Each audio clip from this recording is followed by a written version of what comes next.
الحمدللہ رب العالمین والصلاة والسلام علی سید المرسلین اما بعد فاعوذ باللہ من الشیطان الرجیم بسم اللہ الرحمن الرحیم پڑھیے الصلاة والسلام علیک یا رسول اللہ وعلی آلک واصحابک یا حبیب اللہ الصلاة والسلام علیک یا نبی اللہ وعلی آلک واصحابک یا نور اللہ۔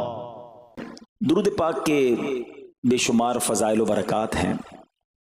القول البدیع میں ہے حضرت ابو عباس احمد بن منصور رحمت اللہ تعالی علیہ کو انتقال کے بعد کسی نے خواب میں دیکھا کہ وہ سر پر موتیوں کا تاج سجائے، جنتی لباس میں ملبوس، شیراز کی جامع مسجد کے محراب میں کھڑے ہیں۔ خواب دیکھنے والے نے عرض کی ما فعل اللہ بکا، یعنی اللہ پاک نے آپ کے ساتھ کیا معاملہ فرمایا؟ تو فرمایا کہ میں کثرت سے درود شریف پڑھا کرتا تھا، یہی عمل کام آ گیا، اللہ پاک نے میری مغفرت فرما دی اور مجھے تاج پہنا کر جنت میں داخل کر دیا۔ کیا بات ہے درود پاک کی! آپ یقین کریں، اگر میں آپ سے یہ کہوں کہ زندگی میں ایک مسلمان ہونے کی حیثیت سے اگر آپ اپنی خواہشات، اپنی ڈیزائرز کیا کیا ہیں لکھیں ذرا، کہ مجھے دنیا میں کیا چاہیے، مجھے مرتے وقت کیا چاہیے، قبر میں کیا چاہیے، مرنے کے بعد محشر کے دن میں کیا چاہتا ہوں، کبھی اکیلے بیٹھے نہ تو لکھیے گا، ٹھیک ہے؟ اور اب میں آپ کو بہت ساری حدیثوں کا کچھ نچوڑ پیش کرنے جا رہا ہوں، سنتے جائیے اور سبحان اللہ بھی کہتے جائیے۔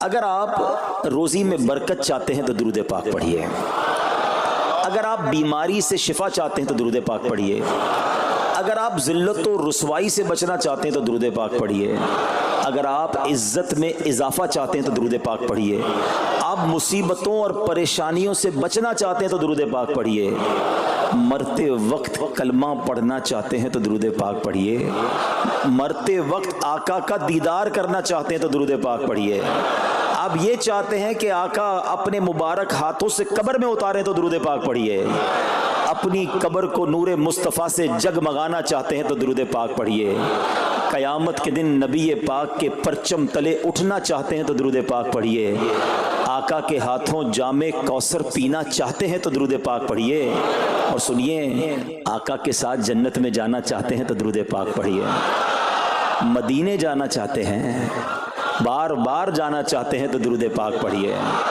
اور زندگی میں دیدار مصطفیٰ کرنا چاہتے ہیں تو درود پاک پڑھیے۔ کچھ باقی رہ گیا؟ اللہ اکبر یا رسول اللہ، مجھے بتائیے اور کچھ باقی رہ گیا ہے؟ ایک مسلمان ہونے کی حیثیت سے what ever I need in دنیا اور ان ہیئر آفٹر، دنیا اور آخرت میں جو کچھ چاہیے، روزی برکت والی، زندگی عزت والی، پریشانیاں دور ہو جائیں، بیماریاں دور ہو جائیں، ذلت و رسوائی سے بچا رہوں، ایمان والی موت ملے، جب تک زندہ رہوں مدینے آتا جاتا رہوں، آقا کی دید کرتا رہوں، آقا جنت میں ساتھ لے جائیں۔ اب کچھ باقی بچتا ہے؟ اب یقین کریں میں نے اپنی طرف سے نہیں بتایا، یہ جن کا کچھ مطالعہ ہے تو ان کو یاد آ رہا ہوگا کہ اس ہر جملے کے پیچھے کوئی نہ کوئی ایک روایت یا کوئی نہ کوئی حدیث موجود ہے، یعنی یہ سارے انعامات دنیا کے، قبر کے، حشر کے، یہ سارے انعامات نبی پاک نے درود پاک کی فضیلت میں بیان فرما دیے ہیں۔ یہ ایسے ہی شاعر نے نہیں کہا کہ ہر درد کی دوا ہے، صلی علی محمد، تعویذ ہر بلا ہے، صلی علی محمد صلی اللہ علیہ وسلم۔ پھر کیوں نہیں پڑھتے؟ یعنی اتنے سارے مسئلے حل ہو جائیں ایک ہی وظیفے سے۔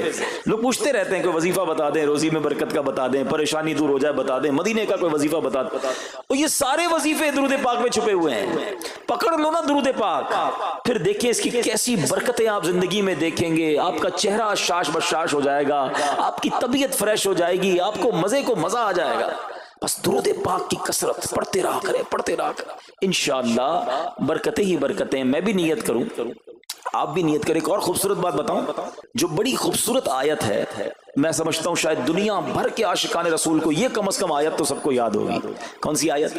ان اللہ وملائکتہ یصلون علی النبی یا ایھا الذین آمنوا صلوا علیہ وسلموا تسلیما. مل کر درود پاک. اللہم صل علی سیدنا و مولانا محمد طب القلوب ودوائها وعافیت الابدان وشفائها ونور الابصار وضیائها وعلی آلہ وصحبہ وبارک وسلم. اب یہ جو آیت درود ہے نا شعبان کے مہینے میں نازل ہوئی ہے، تو چلو نیت کر لیں انشاءاللہ اب سے روزانہ کثرت سے درود پاک پڑھیں گے انشاءاللہ.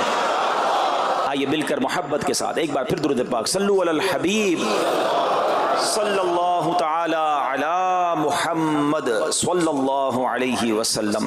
مشہور صحابی حضرت ابو ہریرہ رضی اللہ تعالیٰ عنہ فرماتے ہیں کہ ایک مرتبہ میں رسول اکرم نور مجسم صلی اللہ تعالیٰ علیہ وآلہ وسلم کی اقتداء میں نماز عشاء پڑھ کر واپس جا رہا تھا. میں نے دیکھا کہ ایک عورت اپنے آپ کو پوری طرح ڈھانپ کر سڑک کے ایک کنارے پر کھڑی ہے اور اس نے مجھے پکارا کہ اے ابو ہریرہ ذرا میری بات سنو. آپ کہتے ہیں میں قریب گیا، میں خلاصہ عرض کر رہا ہوں. تو اس عورت نے کہا کہ مجھ سے بہت بڑا گناہ ہو گیا ہے، کیا میری توبہ قبول ہوگی؟ حضرت ابو ہریرہ نے اس سے سوال کیا کہ کیا گناہ ہو گیا؟ اس نے گناہ کی تفصیل بتائی، کافی بڑا گناہ تھا. آپ نے کہا کہ تو ہلاک ہو گئی اور تو نے دوسروں کو بھی ہلاکت میں ڈال دیا، اتنا بڑا گناہ کیا، اب تم توبہ کی امید رکھتی ہو؟ اللہ پاک کی قسم تیری توبہ قبول نہیں ہوگی. جب آپ نے یہ کہا تو وہ عورت خوف خدا سے کانپنے لگی اور اتنا زور سے کانپی کہ کانپتے کانپتے وہ بے ہوش ہو گئی. آپ نبی پاک کی بارگاہ میں آ گئے. اب آپ کو خیال آیا کہ یار میں نے اس کو کہہ تو دیا مگر میں نے اللہ کے نبی صلی اللہ علیہ وسلم سے مشورہ تو نہیں کیا، پیارے آقا سے پوچھا تو نہیں. اب آپ نبی پاک علیہ السلام کی بارگاہ میں آئے اور آقا سے عرض کی کہ حضور ایسا ہوا اور ایک عورت مجھے ملی اور اس نے مجھے اپنا گناہ بتایا. میں نے کہا اتنا بڑا گناہ، اب تیری توبہ قبول نہیں ہوگی. اللہ اکبر. جب نبی رحمت شفیع امت صلی اللہ تعالی علیہ وسلم نے یہ بات سنی تو فرمایا انا للہ و انا الیہ راجعون. اے ابو ہریرہ تو خود بھی ہلاک ہوا اور تم نے اس عورت کو بھی ہلاکت میں ڈالا، کیا تمہیں اللہ پاک کا یہ فرمان یاد نہیں؟ پھر نبی پاک علیہ السلام نے قرآن مجید فرقان حمید کی یہ آیت تلاوت کی. ذرا غور سے تلاوت سنیے گا. اللہ کریم ارشاد فرماتا ہے بسم اللہ الرحمن الرحیم الا من تاب وآمن وعمل عملا صالحا فأولئك يبدل الله سيئاتهم حسنات وكان الله غفورا رحيما. ترجمہ کنز العرفان.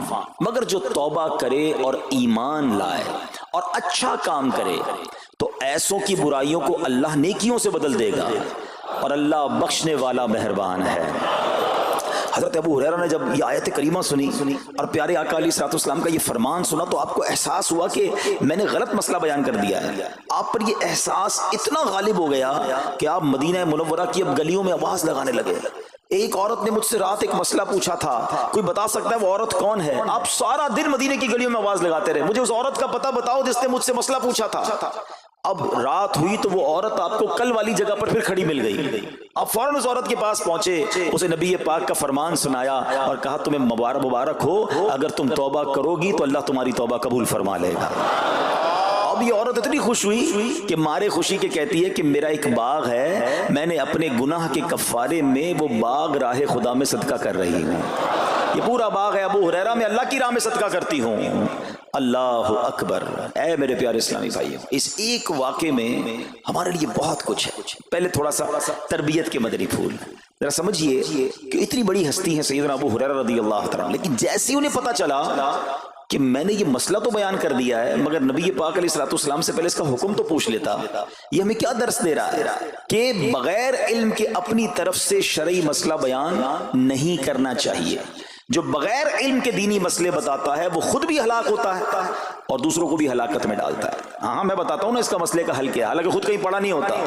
تو جب تک آپ کو علم نہیں ہے، آپ جانتے نہیں ہیں، تو کسی مسئلے کو بیان نہیں کرنا چاہیے. دوسری بات کہ اگر خدا نہ خواستہ کوئی غلط مسئلہ بتا بیٹھا یا بتا تو درست رہا تھا بتاتے بتاتے غلطی کر بیٹھا تو اسے چاہیے کہ ازالہ کرے، فوراً اس کا جو بھی ازالہ بنتا ہے وہ کرے. سیدنا ابو ہریرہ رضی اللہ عنہ کا ازالہ تو دیکھیں کہ آپ کو جیسے ہی پتا چلا کہ اصل مسئلہ یہ ہے، اب آپ مدینے کی گلیوں میں صدا لگا رہے ہیں، تلاش کر رہے ہیں، پورا دن ڈھونڈتے رہے اس خاتون کو کہ میری سے غلطی ہو گئی، میں نے اس کو غلط مسئلہ بتایا، تاکہ اس کو تلاش کر کے اس کو درست مسئلہ بتایا جائے۔ اللہ اکبر، صحابہ کرام کی ادائیں بھی کتنی نرالی ہوتی ہیں، اللہ ان کا صدقہ عطا فرما دے۔ اب ہوتا کیا ہے کہ کبھی کوئی غلط مسئلہ بیان ہو گیا، یا بیان میں، مشورے میں، درس میں کوئی غلطی ہو گئی، غلطی پتہ چل جائے، اب شرم آتی ہے کہ کیسے کہوں مجھ سے غلطی ہو گئی ہے، میں تو اتنا بڑا مبلغ بن کے گیا تھا، میں نے تو جناب اتنے پبلک میں بیان کیا تھا، اب میں کیسے بتاؤں کہ جناب میں نے یہ غلط پڑھ دیا یا غلط بیان کر دیا۔ حضرت ابو ہریرہ سب سے زیادہ جن کو حدیثیں یاد ہے، مگر سچ بتائیں، بات سمجھنے والی پتہ کیا ہے، جو لوگ یہ سمجھتے ہیں نا کہ یار غلطی ماننے سے عزت کم ہو جاتی ہے، سچ بتاؤ آج 1450 سال بعد حضرت ابو ہریرہ کا یہ واقعہ سن کے ہمارے دلوں میں ان کی عزت کم ہو رہی ہے، بڑھ رہی ہے؟ Simple is that. غلطی ماننے سے انسان جو ہے وہ نیچا نہیں ہوتا۔ اللہ میرے پیر و مرشد کو سلامت رکھے، جن کی برکت سے لاکھوں علماء بن گئے ہیں، مگر آپ اپنے مدنی مذاکرے میں اپنے ساتھ علماء کرام، مفتیان کرام کو بٹھاتے ہیں، اور اگر کوئی توجہ دلاتا ہے تو لائیو چینل پر آپ فرماتے ہیں کہ یہ مسئلہ یوں نہیں یوں ہے، کوئی عزت کم نہیں ہوتی جناب۔ تو سبحان اللہ، دو باتیں سیکھنے کو ملی کہ پہلے بتانا ہی نہیں ہے، اگر نہیں آتا تو اپنی بڑائی مارنے کے لیے بندہ کہتے مجھے نہیں معلوم، واللہ عالم میں نہیں جانتا، اور اگر آپ کو لگتا ہے میں صحیح بتا رہا ہوں اور پھر بعد میں کوئی توجہ دلا دے کہ آپ نے غلطی کی ہے، تو پھر اس کو بالکل مانے بھی اور اس کا ازالہ کریں۔ اچھا، اب علماء کرام نے بڑے پیارے طریقے بتائے۔ پہلے تو ظاہر یہ تھا کہ بھئی پبلک میں بیان کیا تو پبلک میں جا کر یا گلیوں میں جا کر آپ نے اعلان کیا، اب تو سوشل میڈیا کا زمانہ ہے، کوئی ویڈیو بنا کے ڈال رہے ہوتے ہیں، انسٹاگرام تو ٹویٹر تو پتہ نہیں کیا کیا چیزیں، موبائل فون، فیس بک، یوٹیوب، تو اب غلط غلط مسئلے لوگ شیئر کر رہے ہیں۔ ایک یہ بڑا مسئلہ پتہ کیا ہو گیا، ہمارے موبائل پہ جیسے ہی کوئی ویڈیو کلپ آیا، کسی کا بھی آیا، یا کوئی پوسٹ آ گئی، کوئی فضیلت ہی آ گئی، نہ چیک کرنا ہے نہ کچھ کرنا ہے، اس کو فوراً فارورڈ کر دینا ہے۔ حالانکہ اس میں بعض اوقات غلط مسئلے ہوتے ہیں، بعض اوقات غلط حدیثیں ہوتی ہیں، ہمیں پتہ ہی نہیں ہوتا، ہم سمجھتے ہیں آگے شیئر کر دیں۔ اچھا، شیئر کرنے والوں کا بھی بڑا مسئلہ ہے، اگر کوئی وظیفہ، کوئی نفل، کوئی بھی چیز ہے، خود پڑھنی نہیں ہے، آگے 100 لوگوں کو بھیج دینی ہے، پہلے خود تو پڑھو۔ اچھا، خود بھی پڑھنے سے پہلے کہاں چیک کروایا؟ تو پلیز یہ شریعت کے معاملات ہیں، اس میں بڑی غلطی ہو سکتی ہے۔ تو اگر آپ کو کوئی بھی چیز شیئر کرنی ہے تو بیسٹ آپشن یہ ہے کہ دعوت اسلامی .net، یہ دعوت اسلامی کی ویب سائٹ ہے، اس پر ایک گیلری کا آپشن ہے، آپ وہاں جائیے، وہ مفتیان کرام سے چیک ہوئی پوسٹیں پڑی ہوئی ہیں، آپ وہاں سے پوسٹ اٹھائیں، اس کو شیئر کر دیں، بنداز کریں، کوئی ٹینشن نہیں ہے، کیونکہ وہ علماء نے چیک کی ہوئی ہے۔ مگر ہر آنے والی پوسٹ، ہر آنے والی ویڈیو کو آگے بڑھا دینا، تو مشورہ یہی ہے کہ یہ بڑا سخت معاملہ ہے، کیونکہ یاد رکھیے قرآن مجید فرقان حمید میں اللہ تعالیٰ ارشاد فرماتا ہے وَمَنْ أَظْلَمُ مِمَّنِ افْتَرَىٰ عَلَى اللَّهِ كَذِبًا، اور اس سے بڑھ کر ظالم کون جو اللہ پر جھوٹ باندھے۔ اچھا، اس کے بارے میں علماء فرماتے ہیں کہ اللہ پر جھوٹ باندھنے والا سب سے بڑا ظالم ہے۔ جب ہم کسی کو دینی مسئلہ بتاتے تو اس کا مطلب کیا ہوتا ہے کہ اللہ نے فرمایا یا اللہ کے حبیب علیہ السلام نے فرمایا، اس کا مطلب اگر ایسا نہیں ہے تو یہ اللہ پر جھوٹ باندھنا ہو گیا نا۔ ہم نے تو کہا مجھے تو پتہ نہیں تھا، کسی نے پوسٹ بھیجی تھی، کسی نے بتایا تھا، اچھا میں نے کہیں سنا تھا۔ اب کئی لوگوں کی تو عادت پتہ کیا ہے، ان کے ساتھ بیٹھو نا تھوڑی دیر، تھوڑی دیر بعد کہیں گے اللہ یہ فرماتا ہے، اللہ نے قرآن میں یہ فرمایا، پوچھو کدھر فرمایا، بولا یہ نہیں پتا، اللہ قرآن میں یہ کہتا ہے۔ کہاں کہتا ہے بتاؤ نا، آیت دکھاؤ، اللہ نے فرمایا یہ کرنا چاہیے، کہاں فرمایا؟ اپنی طرف سے۔ اچھا، کیونکہ کہیں سنا تھا، کہیں دوستوں کی محفل میں آدھی بات یاد تھی، ارے ڈرنا چاہیے کہ میں کیسے کہہ دوں کہ اللہ نے فرمایا، میں کیسے کہہ دوں نبی پاک علیہ السلام نے فرمایا، جب یاد نہیں، پڑھا نہیں۔ امیر اہل سنت کی آپ نے احتیاط دیکھی ہے، آپ حدیث کی کتاب منگاتے ہیں کہ پورا دیکھ کر پڑھتے ہیں، مگر یہاں تو اپنی مرضی سے چل رہا ہے معاملہ۔ خدا کے واسطے ہم سمجھ رہے ثواب کما رہے ہیں، اور ایسا نہ ہو کہ گناہ جاریہ والے کام ہو رہے ہوں۔ تو میں نے آپ کو آسان حل بتا دیا کہ دعوت اسلامی کے جو آفیشیل سوشل میڈیا کے پیجز ہیں، اگر آپ کو شوق ہے تو وہاں سے کوئی پوسٹ اٹھا لیں، وہاں سے کوئی چیز اٹھائیں اور اس کو شیئر کریں۔ باقی خدا را ان کاموں کو اپنی مرضی سے آگے نہ کریں، کہیں ہم گناہ گار نہ ہو۔ تو ایک بات تو ہمیں اس پورے واقعے سے سیدنا ابو ہریرہ رضی اللہ تعالیٰ کو جو انداز، آپ کی عاجزی، آپ کا ازالہ کرنا، آپ کا اس عورت کو تلاش کرنا، یہ سکھا رہا ہے کہ مسئلہ غلط بیان کرنا کتنا بڑا مسئلہ ہے۔ اللہ کرے کہ ہم اس کو سمجھیں۔ اب دوسری خوبصورت بات، آئے ہائے، عورت کا گناہ ہے، بڑا گناہ ہے، مگر نبی پاک نے جو آیت بیان فرما دی اور جو اس تک پیغام پہنچایا کہ توبہ کر لو، میرا رب توبہ قبول فرما لے گا۔ آئے ہائے میرے پیارے اسلامی بھائیو، کتنا ہی بڑا گناہ کیوں نہ ہو جائے، اللہ سے مایوس نہیں ہونا ہے، اس کی رحمت سے مایوس نہیں ہونا ہے، کیونکہ میرے آقا مدینے والے مصطفیٰ صلی اللہ تعالی علیہ وسلم فرماتے ہیں التائب من الذنب کمن لا ذنب لہ، گناہوں سے توبہ کرنے والا ایسا ہے جیسا اس نے گناہ کیا ہی نہیں ہے۔ ختم, null and void, deleted. اتنی بڑی اللہ کی رحمت ہے کہ بس سچی توبہ ہو جائے نا, اللہ اس کو سارے اس کے گناہ معاف فرما دیتا ہے. حضرت عبداللہ ابن عبید رحمت اللہ تعالی سے روایت ہے, فرماتے ہیں کہ اللہ پاک کے نبی اور ہم سب انسانوں کے والد محترم حضرت آدم علیہ السلام نے اللہ پاک کی بارگاہ میں عرض کی, اے رب عز و جل, تو نے شیطان کو میرا دشمن بنایا ہے لیکن میری اولاد اس کا مقابلہ کرنے کی طاقت نہیں رکھتی. تو اللہ پاک نے فرمایا, اے آدم, آپ کی اولاد میں قیامت تک جو بھی انسان پیدا ہوگا میں اس کے ساتھ ایک محافظ فرشتہ مقرر فرما دوں گا جو انسان کے لیے شیطان کی جو چال ہے اس سے اس کی حفاظت کرے گا. حضرت آدم علیہ السلام نے عرض کی, مولا مزید کرم فرما. اللہ پاک نے فرمایا, اے آدم, آپ کی اولاد کو ایک نیکی کا اجر 10 گنا ملے گا. نیکی ایک کریں گے, اجر ملٹیپلائی بائی 10 ہو جائے گا. اور پھر اللہ نے فرمایا اس پہ مزید بڑھاؤں گا, جبکہ گناہ کوئی ایک کرے گا تو اس کے نامہ اعمال میں ایک ہی گناہ لکھا جائے گا. اللہ کی شان دیکھو, ایک نیکی اجر 10 گنا, گناہ ایک لکھا بھی ایک جائے گا.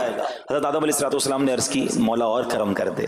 دیکھو شروع سے ہم پر مہربانیاں ہیں. حضرت آدم علیہ السلام بھی اپنی اولاد کے لیے اللہ کی بارگاہ میں عرض کر رہے ہیں.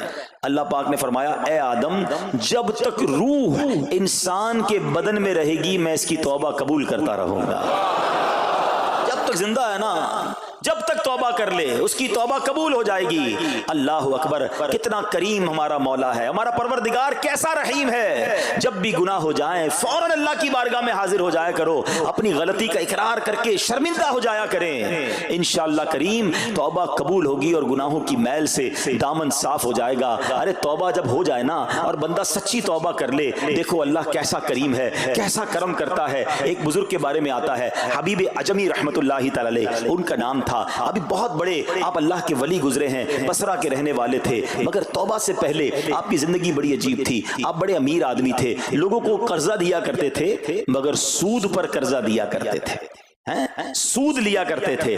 حال ایسا تھا کہ جب کسی سے سود لینے جاتے تھے یا قرضہ لینے جاتے تھے, وہ پیسہ نہ دیتا, لیٹ ہو جاتا تو اس سے جرمانہ وصول کر لیا کرتے تھے. ایک مرتبہ ایک مقروض کے دروازے پر گئے, وہ مقروض تو گھر پہ نہیں تھا, اس کی بیوی تھی. تو کہا میرا شوہر تو آج گھر پر نہیں ہے, نہ ہی میرے پاس رقم ہے کہ آپ کو دوں. آپ نے کہا مجھے تو چاہیے, کچھ نہ کچھ تو جرمانہ دینا ہوگا.